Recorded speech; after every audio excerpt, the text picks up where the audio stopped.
Hi everyone, I'm going to be discussing 5 quick tips that you can use while using social media, with the first being how you can identify your personal brand. Your personal brand is essentially a combination of your interests and skills used to create a unique representation of who you are. And luckily, this is something that you do have control over. So it's pretty easy once you start asking yourself these 3 questions. Who am I? What do I do? And why do I do it? For example, when I was thinking about my own personal brand, I thought about myself as a higher education professional that really helps facilitate learning opportunities outside of the classroom. My motivation for doing so refers back to my being a first-generation college student. And on my undergrad experience as well as my master's experience, I tried to participate in as many extracurricular activities as possible to gain as much social and cultural capital as possible. So for you all, being student dentists or being dentists who have practiced abroad in your home countries or members of the alumni community, there are other characteristics that make you a unique professional. So is it that you're interested in philanthropy and working with underserved patient populations, or is it that you're interested in aesthetics and you really admire the artistry behind dentistry because of your general interest in the arts? It's important to unpack the motivation behind the pursuits that you have that make you a unique professional. Your answers to these questions will help you build the foundation of the content that you create, such as your headline or your bios for your various profiles, and will also help you build the content that you post online as well.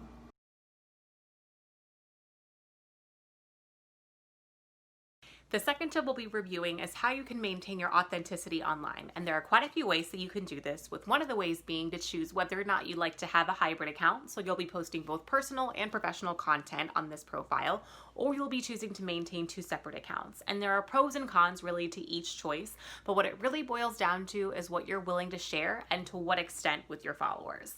But aside from that, you can also maintain your authenticity through the profile photo you choose to use as well as the cover photo that you choose to use. So for example, you can choose to wear bright colors for a more vibrant aesthetic, or you can choose to wear clean lines with softer colors for a more fresh aesthetic. Your choice may even be influenced by the specialty that you choose to pursue for residency, such as pediatric residency program directors looking for candidates that really express a more friendly demeanor that children may find more appealing. And so this can be expressed through wearing like a funky tie or a brightly patterned or funky patterned headband.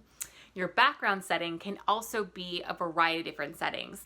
So this could be you speaking at a podium for one of your student organization or study club meetings, or it can even be you hosting different events like SNDA impressions, because remember, this is also an opportunity for you to show your followers what kind of organizations you're a part of.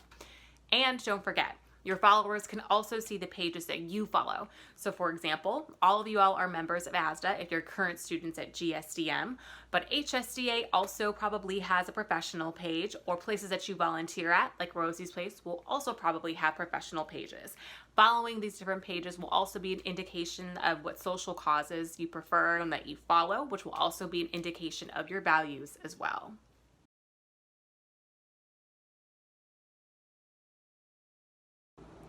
Our next tip is to think before you sync.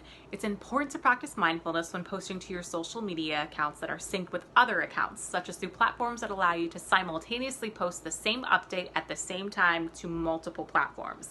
This really refers back to our previous tip in suggesting that you choose between having a hybrid account or choosing to maintain separate accounts for both personal and professional content.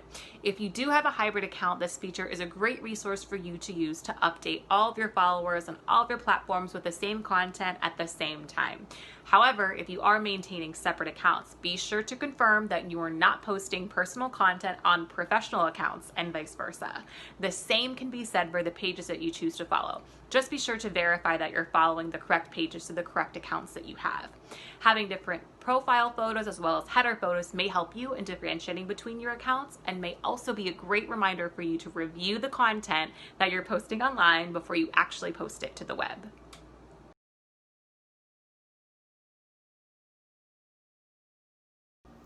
The fourth step we will be reviewing is to post without boast. And what this means is that while it's important to update your followers on any of your new accomplishments, it's also important to maintain some modesty, because remember, you are a part of a community within dental medicine, and it's the community around you that has helped you get where you are today, regardless of whether you're a dental student or whether you're a member of the alumni community. So with that being said, be sure to congratulate your colleagues on any new accomplishments that they've achieved, whether it's a residency opportunity or a job opportunity, or even thanking them for a new connection that they have helped you make.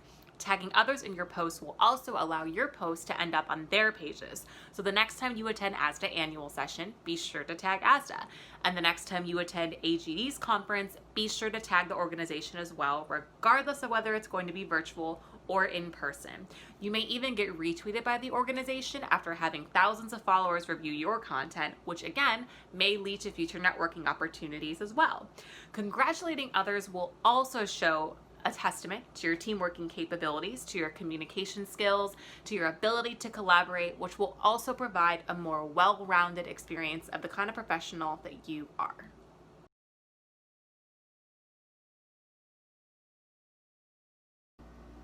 Our final social media tip is to keep your community updated throughout your professional trajectory.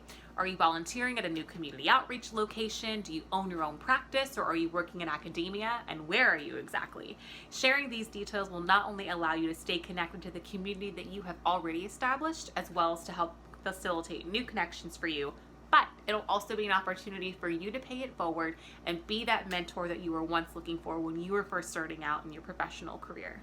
As you continue to go back and update your resume, your post may also be a great reflection spot for you to find other pieces of information to add to your document, as well as your LinkedIn profile. Your updates can be pictures of different events that you participated in, whether they be philanthropic or in relation to larger organizations. They could be pertaining to research. Honestly, you really name it. Remember though, at the end of the day, social media profiles do require a lot of attention to detail and an extra level of mindfulness, but they're also really fun ways for you to take control over your personal brand, as well as a way to stay connected to the people around you, whether those people are the patients that you serve in the patient treatment center or the friends that you see over alumni weekend. For more information about these tips, please reach out to Career Resources at gsdmcr@bu.edu.